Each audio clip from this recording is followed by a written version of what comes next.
Hello, dear listener. Welcome and thank you for being here again, for walking these mythical paths with me. I invite you to hold these stories not just in your ears, in your mind, but in your body, your dreams, your bones. If you don't already know me, I am Mariana Portela. I'm a storyteller and I am a researcher of the divine feminine and women's stories. I am your companion in the weaving of ancient stories into the rhythms of our modern lives. So this is the last episode for now in our Inanna series. There may be a workshop coming. Hold on tight. Bear with me. So if you haven't heard the first two parts on Inanna, I invite you to do that and then come back here, so you will get a fuller experience of the myth. So today we speak of rebirth, of what it means to be resurrected, initiated, and risen. And we begin where we left Inanna, hanging on a hook in the great below. Inanna, Queen of Heaven, Queen of Earth, has been stripped of her regalia.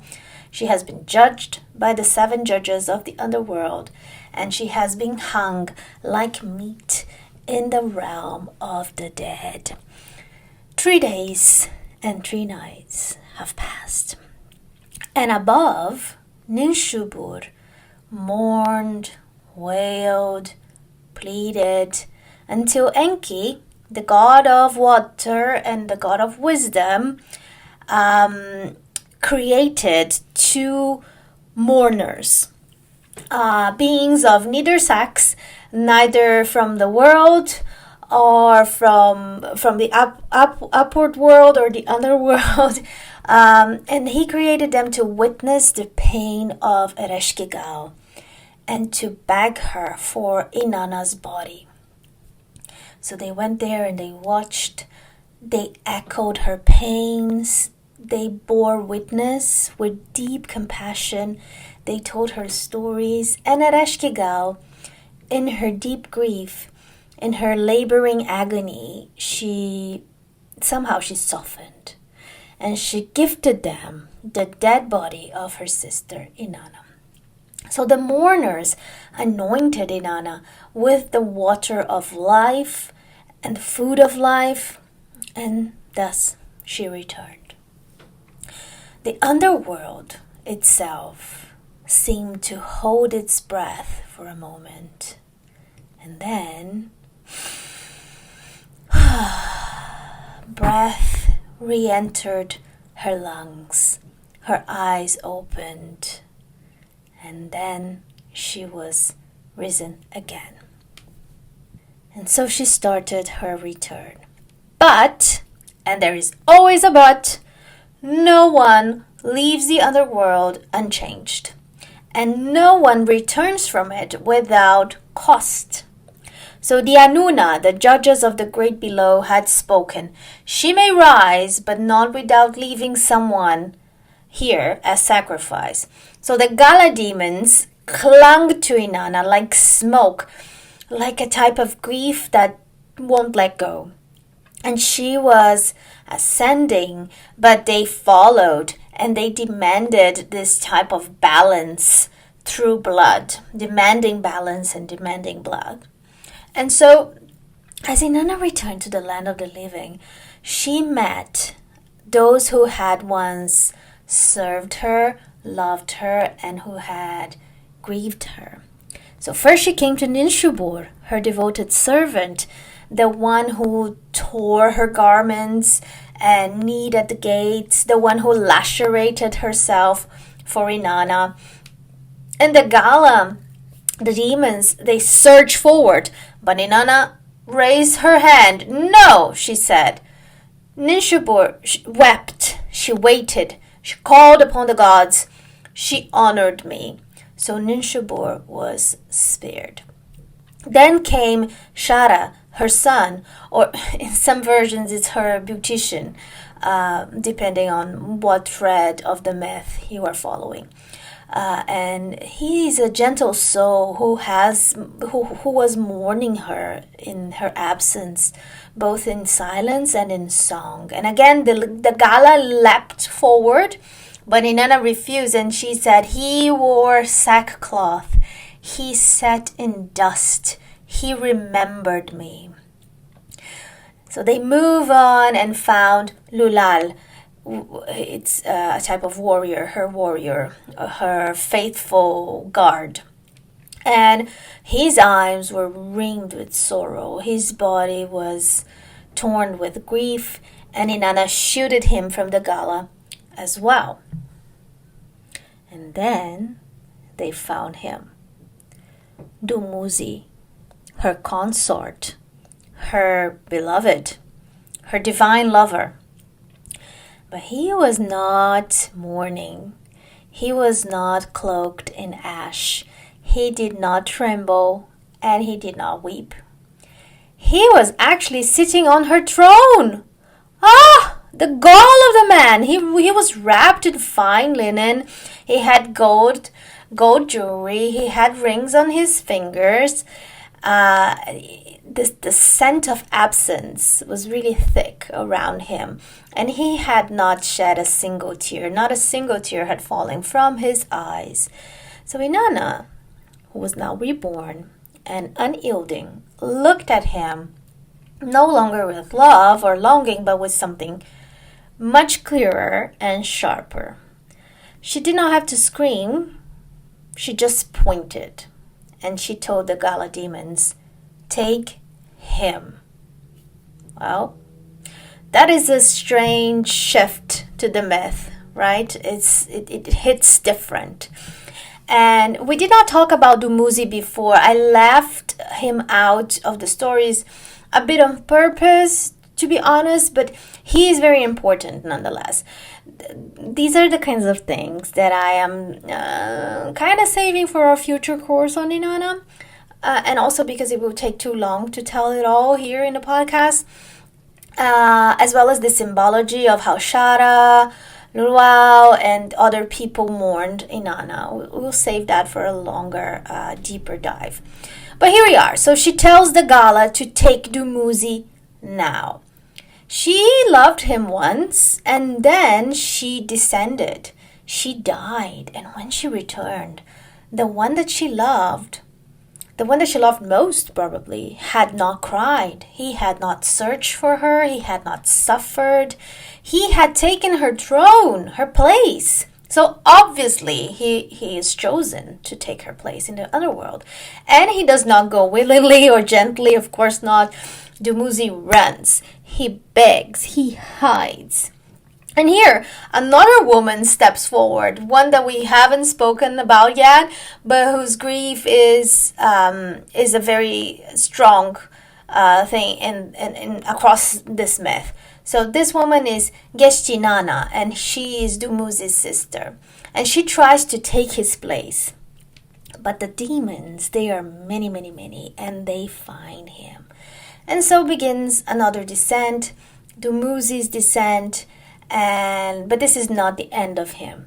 So through Inanna, through grief, through negotiation, through divine mercy, she strikes a deal. So Dumuzi will spend half the year in the great below, and his sister, who is brave and loyal, will take the other half. I have lots of opinions about this, but I'll keep them to myself for now. So what we see here is that the earth learns rhythm, learns the seasons, while one is away and the other is above.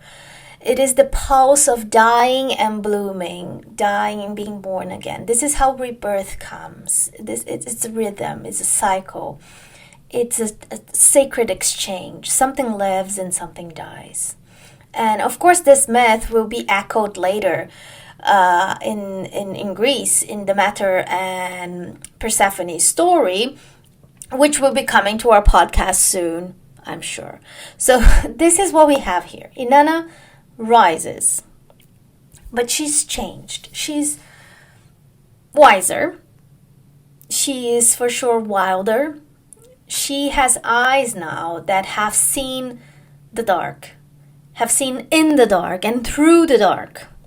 She has faced death, and she has died, and she has chosen to return, even though she has died. And now we ask, what does this mean for us in our modern lives? How do we look at this? So let's take a breath here. Check ourselves, our bodies. Good. So there are moments in life when we have to die and when we have to descend. Not because we choose to, not always, almost never we choose to descend.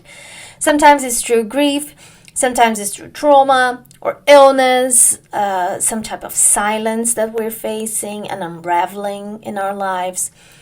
And sometimes the people we thought would be there, the lover, the friend, the family, they're not. They don't mourn, they don't witness our descent. And then something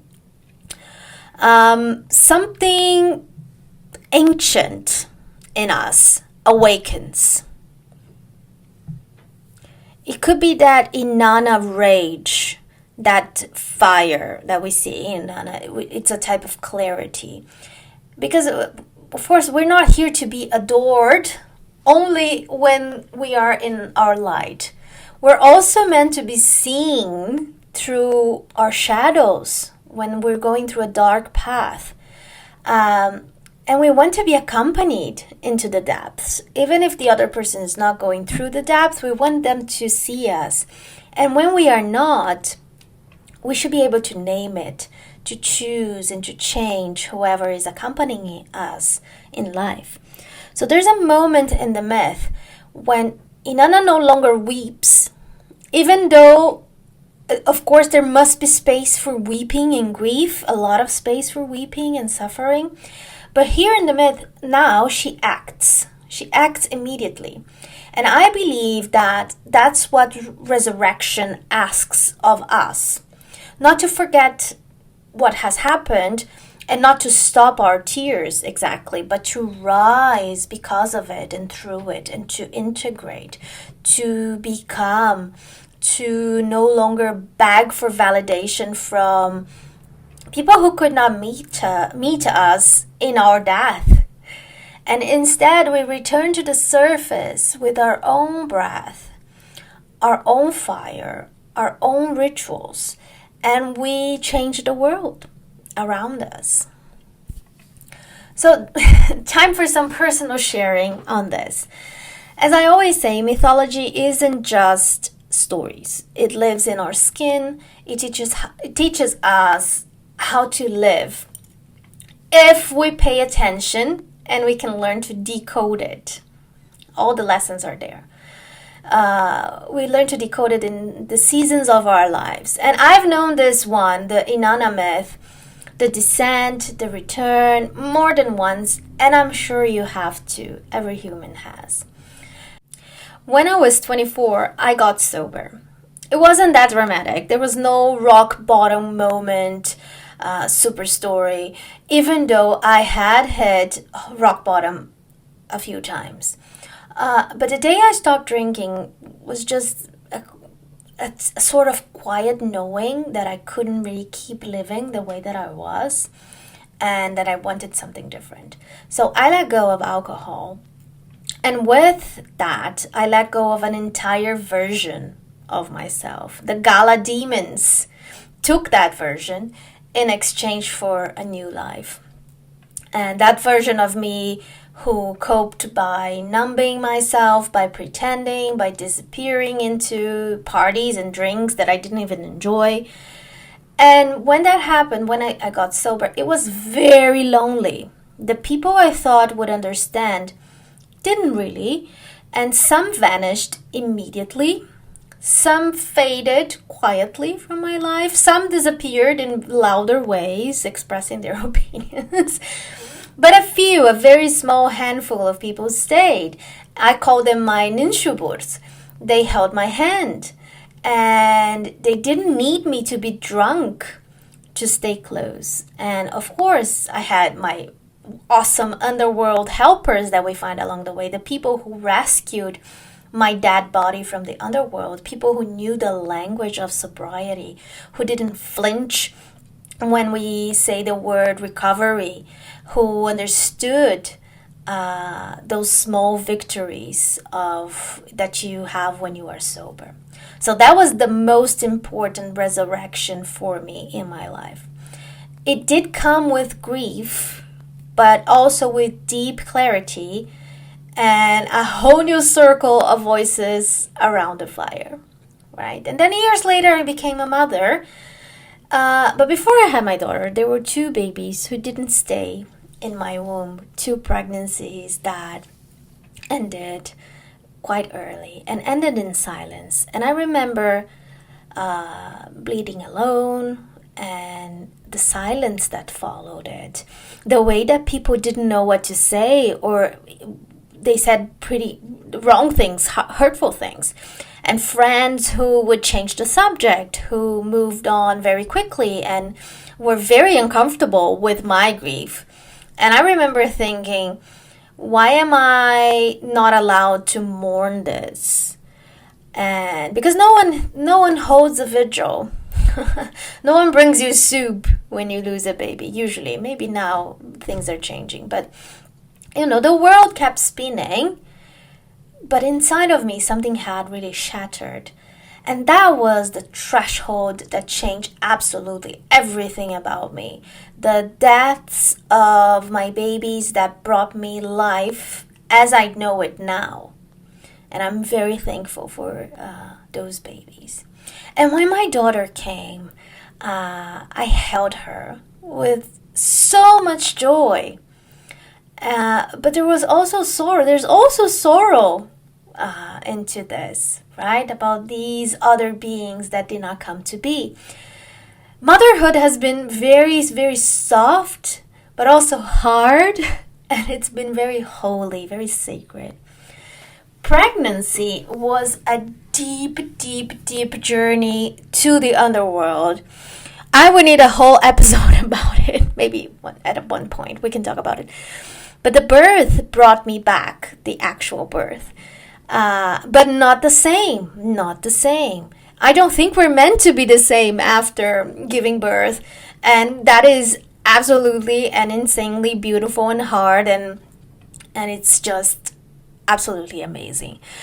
Well, but at the same time as pregnancy and labor, I went on a crossing, right? I left my home country. I went from sunny Brazil to dreary Germany, where I lived for a long time before moving to the UK.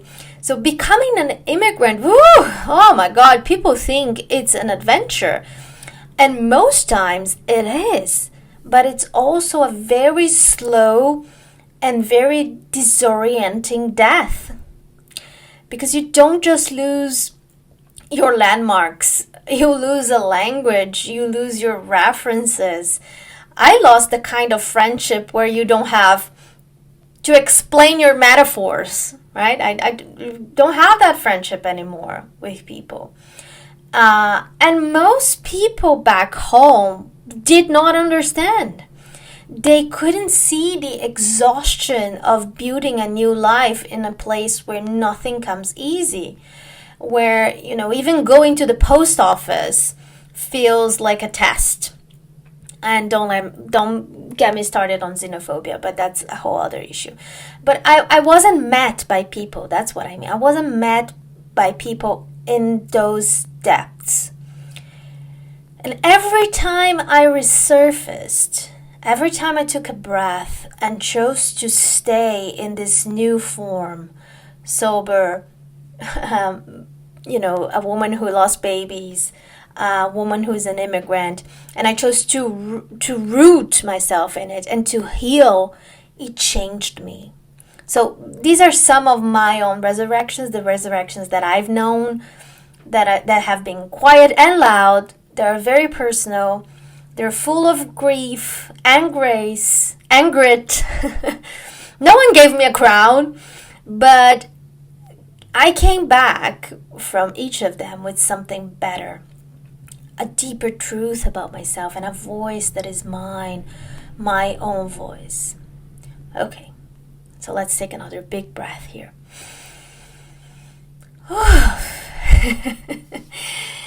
Yes, personal stories, sharing. So, if you ever felt like no one saw your grief, if you've walked through a dark season and there was no ceremony, no witnesses, and if you've had to become someone new without anyone noticing that the old you was gone, then maybe this story is yours too. And I'm sure it is. I am sure it is your story. We don't always get mourned when we disappeared. We don't always get celebrated when we return. But we can choose to rise. We can return with our own breath, our own fire, our own knowing. I want to offer you a few questions here. This is the end of this mythic journey with Inanna. So close your eyes, feel into it, and let's go. I'm going to ask you, what have you returned from? Who failed to grieve you when you were gone? And who has grieved with you? What did your descent teach you? Not about other people, but about yourself. And what are you ready to reclaim? Not as the person that you once were, but as the one who found her way back. And what if your life no longer has to be linear, but cyclical? Because life doesn't move in straight lines. It curls, it circles, it spirals, it descends and returns. And you're still becoming, I'm still becoming. So, Inanna is not just a myth. She's an archetype that lives within us. She teaches us about power, about descent, about death. But most of all, she teaches us about return. And return is not going to be the same. It's not the same as coming back. Return is a forward movement. It's through pain, it's through wisdom, it's through fire. So your return, you will not be the same woman, the same person. But you will be someone who chooses themselves, who mourn themselves, who has changed themselves, and who has risen. Inanna rose. So can you. So have you. So will you. So thank you for walking with me. This was another episode of Goddess, Witch, Woman. I'm Mariana, and I will hopefully see you here with the next myth next week. Until then, blessed be.